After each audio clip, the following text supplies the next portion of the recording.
In this video, you will get some advice from one of my students who completely transformed her accent. She sounds so good, and sometimes people even think she's a native speaker of English. She will tell you exactly what she did and how she practiced. I believe she will really inspire you. And after we watch the video with her, I will come back and I will give you some very important advice about practicing and also some advice about learning languages in general.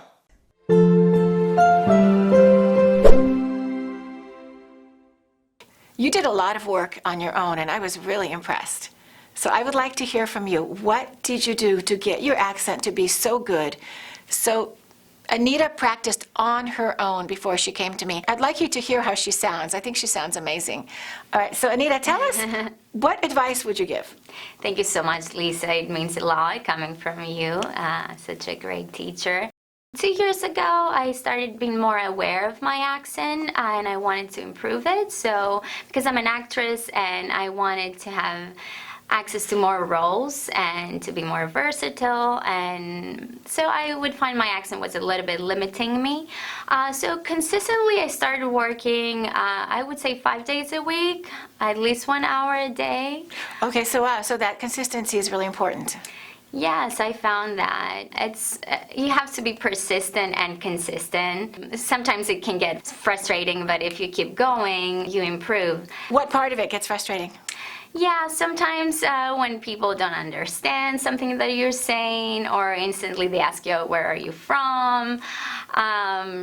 And you want people to just not ask you that question. But I guess it matters if you're an actor and you want to sound like an American. What did you do to make such good progress? How did you do it?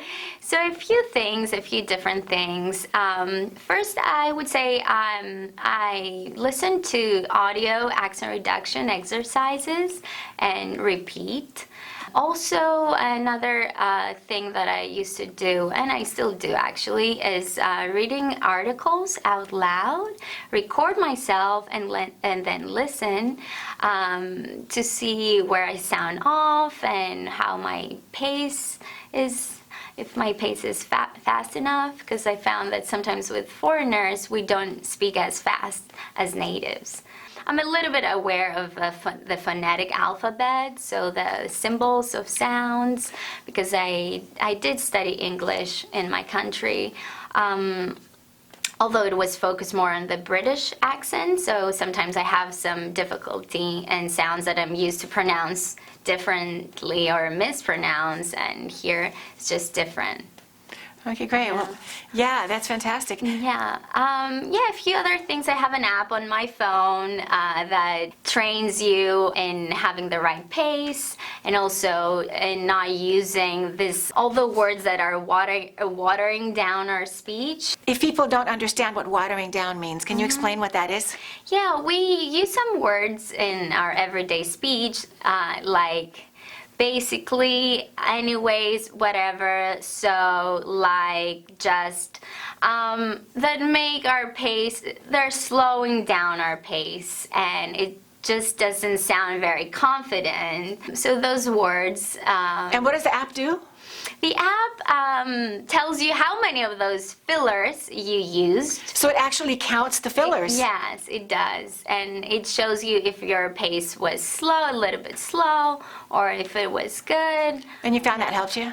It's pretty helpful. So you talk about a subject. It might be about famous people, about the weather, food, college, and you talk for 30 seconds or 1 minute. It gives you different questions, and then it shows you the results. That's fantastic. Yeah. So Annita, what is the #1 tip that you can give viewers who want to sound like you? You are a great role model for everybody. What's the best technique that you have if somebody wants to work on their accent? Yes, so it's very important to practice consistently, at least 5 days a week, 1 hour per day, and be aware of the accent all the time. Listening to people, if you watch TV, listen to the actors and their speech. Try to read out loud some articles every day, and then record yourself and then listen and see if you sound like natives or where your issues are. And then you can also talk to yourself or talk to some native speakers daily. I have a vocabulary notebook with words that I don't know that well, or some expressions that I want to learn that native speakers use every day. So I read 5 pages from that notebook So every you day. make, how many pages is your notebook? I think I have 2.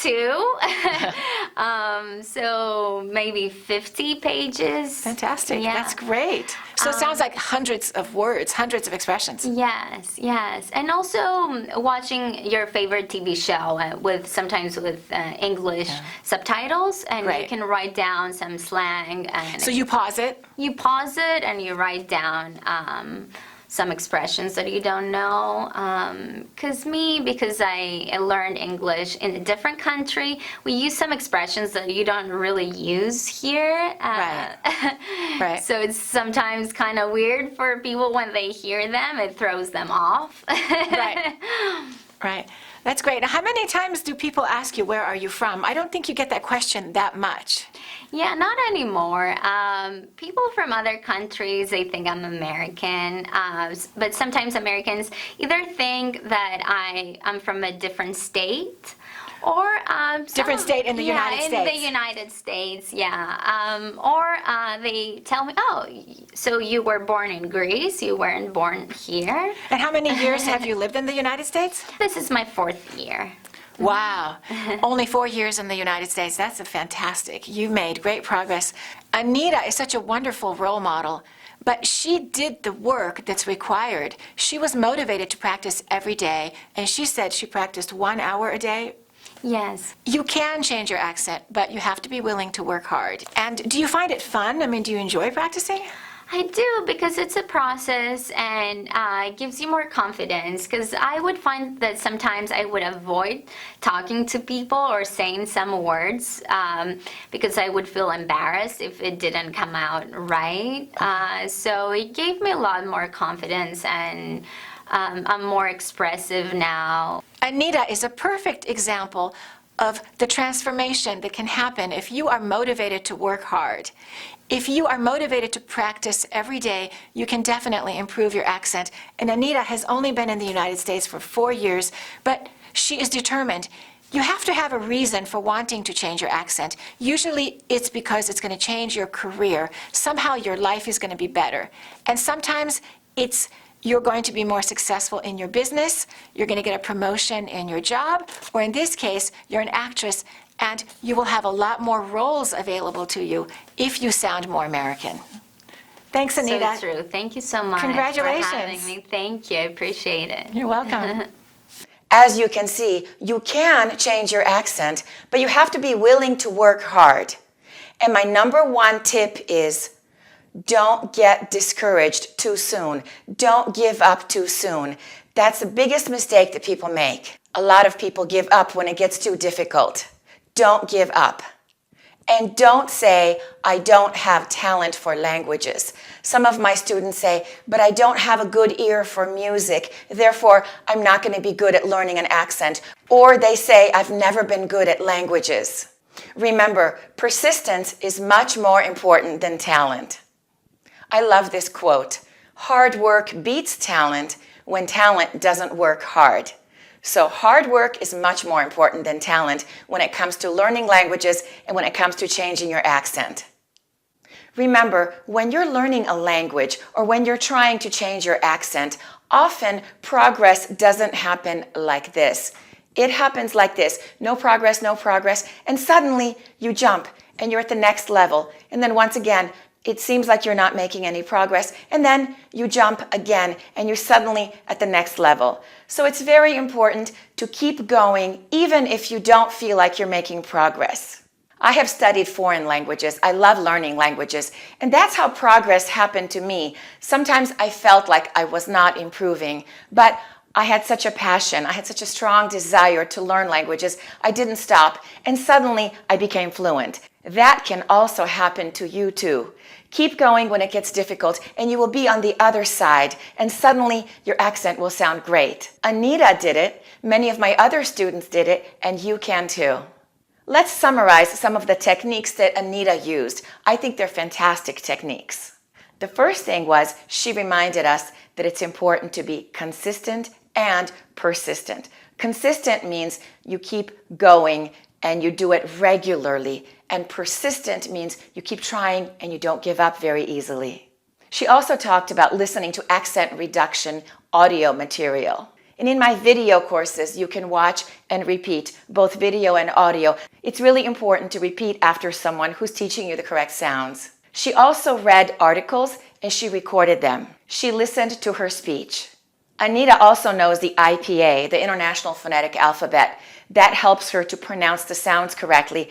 When she doesn't know how a word is pronounced, she can look in the dictionary and she can see the IPA symbol, which will help her to pronounce the word correctly.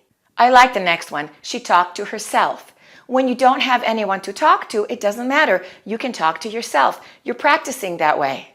She also keeps a notebook with a list of words, new words, words that she doesn't know. That way she's expanding her vocabulary. She watches her favorite TV show and she pauses and she repeats, and she also writes down expressions that she's learning, new expressions that she can look up in the dictionary later.